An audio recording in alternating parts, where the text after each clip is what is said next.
Alors bonjour à tous et bienvenue dans cette nouvelle vidéo. Donc aujourd'hui nous allons répondre à la question comment cesser de se saboter. Effectivement, beaucoup de personnes constatent qu'ils n'arrivent pas à être en couple parce qu'ils se sabotent, ils n'arrivent pas à réussir professionnellement parce qu'ils se sabotent, ils n'arrivent pas à être heureux parce qu'ils se sabotent, et ils n'arrivent pas tout simplement à réaliser ce qu'ils voudraient tout simplement parce qu'ils se sabotent. Donc l'auto-sabotage c'est quelque chose d'assez fréquent, donc ne soyez jamais coupable, ne vous sentez jamais coupable de vous saboter. Effectivement, c'est pas gai de vivre comme ça et on va voir comment décoincer cette situation, faire autrement. C'est vraiment ce que je vous recommande, c'est changer vos habitudes et changer surtout ce que vous allez penser, comment vous allez raisonner et surtout vos perceptions de vous-même sont importantes à ce niveau-là. Si vous vous sabotez, ça veut dire que quelque part il y a une voix en vous qui vous dit « tu ne mérites pas, non tu ne peux pas le faire ». Non, tu ne dois pas dépasser telle ou telle personne dans ta famille. Non, chez nous ça ne se fait pas, ne fais pas ça. Vous avez une petite voix comme ça qui vous contrôle sans cesse, qui peut être une petite voix qui venait en fait de vos parents, de vos grands-parents, de votre milieu familial, de vos professeurs, de votre milieu de vie tout simplement. Et cette petite voix, vous l'avez conservée, vous l'avez intégrée au point qu'elle est là quand vous faites quelque chose que vous pensez ne pas pouvoir faire ou ne pas devoir faire. Ce qui est important, c'est s'autoriser à. J'ai souvent parlé de ça, se donner l'autorisation de vivre pleinement sa vie et d'être heureux à tout niveau. Vous pouvez avoir des croyances qui vous limitent, qui vous disent « Ah non, si je suis heureux dans tous les domaines, forcément il va m'arriver un truc et donc forcément je ne dois pas être heureux. » Ce sont des croyances qui vous limitent et qui vous empêchent bien souvent de vous réaliser dans un domaine en particulier et certainement dans un domaine qui vous paraît super important. Certaines femmes vont être très professionnelles, vont justement exceller dans leur milieu par exemple au niveau du travail, mais au niveau amoureux ça ne va pas le faire, ou au niveau familial avec les enfants ça ne va pas le faire. Pour X raisons, et souvent on constate qu'on a des petites voix internes qui nous empêchent. Donc la première chose à faire c'est évidemment identifier la petite voix. Est-ce qu'on se parle mal? Est-ce qu'on se maltraite quelque part? Est-ce qu'on se dit je ne mérite pas, je ne m'autorise pas, je ne peux pas? Donc tout ça, ça va vous bloquer évidemment. Bien entendu, vous avez là-dedans des choses qui sont bonnes à garder. Comme par exemple, si vous dites je ne peux pas aller tuer quelqu'un, bien entendu vous ne pouvez pas. Il y a votre morale qui doit être conservée, effectivement. Mais avez-vous peut-être trop de morale? Est-ce que justement vous vous dites ça je peux pas faire? Et en réalité, rien ne vous empêche vraiment de faire ça. Vous avez les capacités, c'est tout à fait dans vos opportunités. Ce serait tout à fait logique que vous ayez ça dans votre vie, mais quelque part vous vous dites je ne peux pas. Ça peut être aussi par rapport à un frère, une sœur, qui aurait pris justement ce domaine-là comme étant son domaine et du coup vous ne voulez pas briller dans ce domaine-là. Vous auriez l'impression d'aller voler quelque chose à l'autre, d'aller lui chipper sa place autrement dit, et donc vous vous dites mais non, si lui, par exemple mon frère, est super bon en dessin, et ben moi je peux pas m'autoriser à exceller dans ce domaine-là. Alors que vous avez peut-être des talents qui sont autres, vous allez peut-être vous révéler justement dans un autre style, certainement, parce que la personnalité n'étant pas la même. Donc s'il faut se dire aussi, c'est est-ce que je ne prive pas quelqu'un de ce don-là? Si, par exemple, je ne veux pas être heureux au niveau de l'amour, est-ce que je ne prive pas quelqu'un de me rencontrer? Est-ce que je ne prive pas quelqu'un d'être heureux avec moi? Bien sûr, on est d'abord heureux tout seul, mais le fait de rencontrer, de partager avec quelqu'un, ça va augmenter notre bonheur. Ça va être un peu une cerise sur un gâteau, ça va être quelque chose de plus qu'on ajoute à sa vie. Et pourquoi aller priver les autres de notre rencontre? On le sait très bien, on peut changer la vie des gens en rencontrant l'autre ou en laissant rentrer dans notre vie des gens que l'on n'avait pas prévus. Et donc ça présuppose qu'au final on doit être ouvert à ça.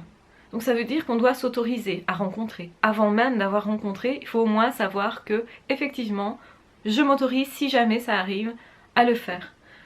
Parce que alors effectivement vous pouvez aussi vous empêcher d'aller jusqu'au bout de quelque chose. Ça veut dire que vous vous autorisez à rencontrer quelqu'un, mais vous ne vous autorisez pas par exemple à vous établir avec cette personne.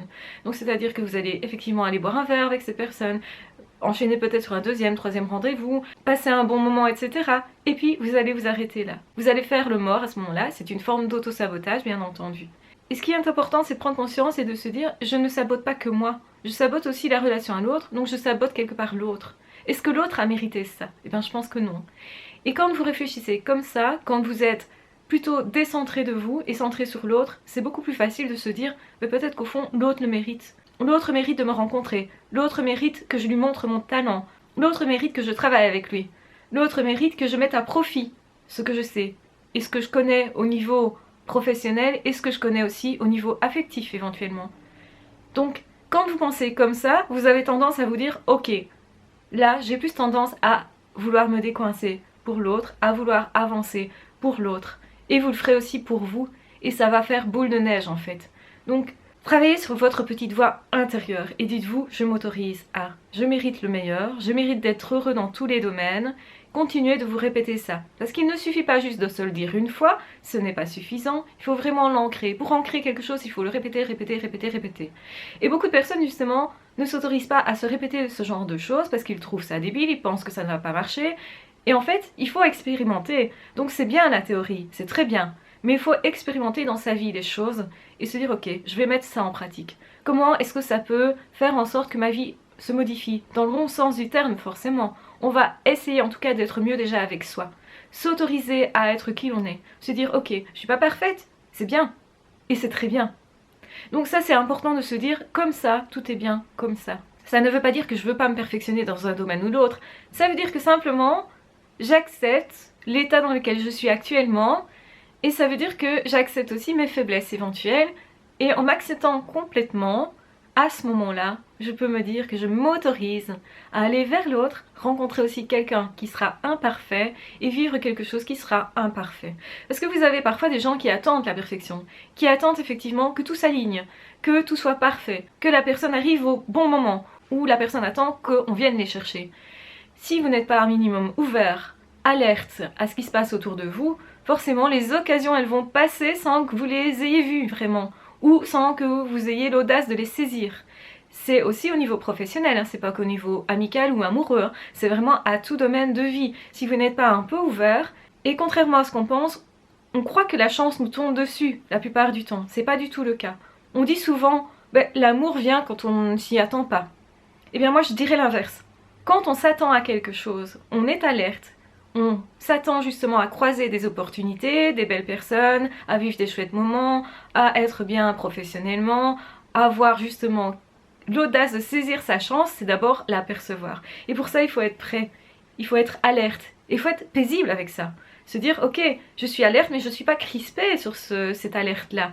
Je ne suis pas en train de me dire, absolument, il faut que ça marche, il faut que ça marche. Non, non, c'est je suis détendue, je regarde tout ce qu'il y a autour de moi, et s'il y a un truc qui me plaît, qui passe, eh bien, je vais expérimenter ça. C'est ça la vie au fond, c'est être ouvert à l'expérience. Et on ne sait pas quelle expérience va se présenter, mais ce qu'on sait c'est que si vous n'êtes pas ouvert, eh bien forcément l'expérience va passer sans pouvoir la saisir, sans pouvoir la vivre. Et c'est certainement ça, passer à côté de sa vie, c'est plutôt ça d'ailleurs. Même si la croyance populaire veut que les gens qui réussissent professionnellement, oh ils ont eu de la chance. C'est pas du tout ça, ils se sont préparés, intérieurement ils ont une autre philosophie, une façon de se parler où ils se disent justement je mérite mieux, je vais améliorer ma vie, je vais me perfectionner, je vais travailler. En faisant ça, ils s'encouragent, ils se parlent positivement. Et donc, forcément que plus facilement, ils vont se développer, s'encourager, progresser au niveau apprentissage. Si vous ne vous encouragez jamais, forcément, comment pourriez-vous vous dire « je peux le faire, je peux réaliser ça ?» Un enfant s'encourage à aller à vélo, il se dit « c'est possible puisque tout le monde le fait ». Et il se dit pour moi, c'est possible aussi, j'ai 2 bras, 2 jambes, il n'y a pas de raison que ça n'aille pas. Donc, du coup, il va y arriver, il va réessayer. Et il faut effectivement réessayer parce que vous aurez des échecs. Et vous aurez des échecs aussi en rencontrant des personnes qui ne vous conviennent pas, en rencontrant justement un ami qui ne sera pas réellement un ami, quelqu'un qui va vous trahir au niveau de l'amitié, au niveau de l'amour, ou quelqu'un professionnellement avec qui ça ne va pas coller. Il y en aura forcément. Mais ce qui est important, c'est que vous sachiez qu'au fond de vous, vous le méritez et que c'est possible. Et si vous gardez votre objectif à l'œil, comment ne pas arriver à destination ? Peut-être que vous aurez besoin de plusieurs essais, certainement, très certainement. Mais statistiquement, plus vous faites d'essais, plus forcément vous aurez de chances d'accéder à ce que vous désirez. Donc ne restez pas assis sur votre canapé à ne rien faire, justement. Faites quelque chose et surtout commencez par vous parler positivement pour arrêter de vous saboter. La clé, c'est vraiment vous parler positivement et répéter, répéter, répéter sans cesse des encouragements. Au début, ça va vous sembler vraiment bizarre. Vous allez vous dire, mais c'est pas du tout mon habitude de me parler comme ça. Ça va vous sembler étrange, mais c'est pas grave, continuez. Et posez-vous la question, qu'est-ce que je mérite? Chaque fois que vous trouvez quelque chose que vous méritez, eh bien répétez-le vous. Et peut-être que vous n'avez pas l'impression de mériter d'avoir quelque chose qui est haut comme ça, mais peut-être que la chose qui est là, entre les deux, vous avez l'impression de le mériter. Eh bien, faites par palier et ça va grandir. Votre vie va grandir aussi au fur et à mesure dès que vous serez prêt au niveau interne. Oui, les croyances, c'est important de travailler dessus, de travailler sur ce que je vaux, ce que je crois vouloir, c'est vraiment important aussi. Et c'est comme ça aussi que les autres vont vous respecter. Si je pense valoir quelque chose, forcément je vais me positionner de façon à dire à l'autre, tu sais, je vaux le respect. Si tu m'agresses, eh bien je vais partir, tout simplement. Je vais te signaler que non, ça je n'autorise pas. Et donc, je vais pas le dire avec des mots, je vais le dire avec des gestes, et c'est beaucoup plus efficace. Par un comportement, c'est beaucoup plus efficace. Donc, effectivement, qu'est-ce que vous pensez valoir? Que croyez-vous pouvoir avoir dans votre vie? Ça, ce sont vraiment des questions auxquelles vous devez répondre, face à face avec vous. C'est ultra, ultra important. Et quand vous allez vous dire, je mérite ça. Ok, peut-être vous n'avez pas encore dans votre vie, mais quand vous vous dites déjà, je mérite ça, vous êtes persuadé de ça de plus en plus, eh bien forcément, les occasions, vous allez les voir. Et c'est peut-être une occasion qui était là sous votre nez depuis X temps et que vous n'aviez pas vu. Mais quand vous vous dites, je mérite ça, eh bien alors, à ce moment-là, vous vous ouvrez à la possibilité de recevoir ça dans votre vie et de l'attraper. Donc évidemment, vous ne devez pas rester passif en mode, je mérite ça et j'attends. Non, ne croisez pas les bras. Attendez, mais aussi aller vers. Ça veut dire aller vers une personne parce que vous pensez pouvoir effectivement entrer en communication de façon paisible avec l'autre parce que vous voulez vous partager, parce que vous pensez de vous que vous êtes quelqu'un de bien et que vous avez des choses intéressantes à dire. Si vous pensez de vous que vous n'êtes pas intéressant, forcément vous allez mal rentrer en contact avec l'autre. Ça va être difficile pour vous. Et ça va être difficile aussi de poursuivre la relation. Peut-être que la prise de contact vous saurez le faire parce que vous allez vous booster et essayer de décanter justement les limites, dépasser vos limites et vos peurs. Mais si vous n'allez pas plus loin que ça, à un moment donné, forcément, la relation va s'interrompre parce que vous ne vous autorisez pas à vivre pleinement ce que l'autre veut partager et ce que vous pouvez partager. Vous allez vous fermer, vous allez vous dire oui, mais j'ai été parlé, mais ça n'a pas fonctionné. Peut-être parce que vous n'avez pas parlé de vous, peut-être parce que vous n'osez pas vous révéler. Et bien sûr, on révèle par petites touches, hein. On ne dit pas tout de suite, hein, bien entendu. On se révèle au fur et à mesure, on laisse l'autre se révéler, on s'intéresse à l'autre sincèrement et on aura comme ça aussi plus facilement l'intérêt de l'autre. Quand on est sincère dans les relations, généralement ça se passe beaucoup mieux. Mais il faut être déjà sincère avec soi-même et s'encourager vous-même. Traitez-vous comme votre meilleur ami, je ne le dirai jamais assez. Voilà, je pense que cette vidéo est assez longue, j'espère qu'elle vous aura plu, qu'elle vous aura aidé en tout cas à ouvrir une porte et à éviter de vous auto-saboter. Parlez-vous positivement, c'est vraiment la clé et tenez-vous à ça vraiment sur un long terme et vous verrez alors des changements dans votre vie. Je vous embrasse bien fort, je vous aime très fort, surtout prenez bien soin de vous, n'hésitez pas à commenter cette vidéo, à la partager si vous pensez qu'elle peut être utile à quelqu'un et en attendant on se retrouve de toute façon très vite dans d'autres vidéos ou dans d'autres podcasts. Ah ciao, bye bye!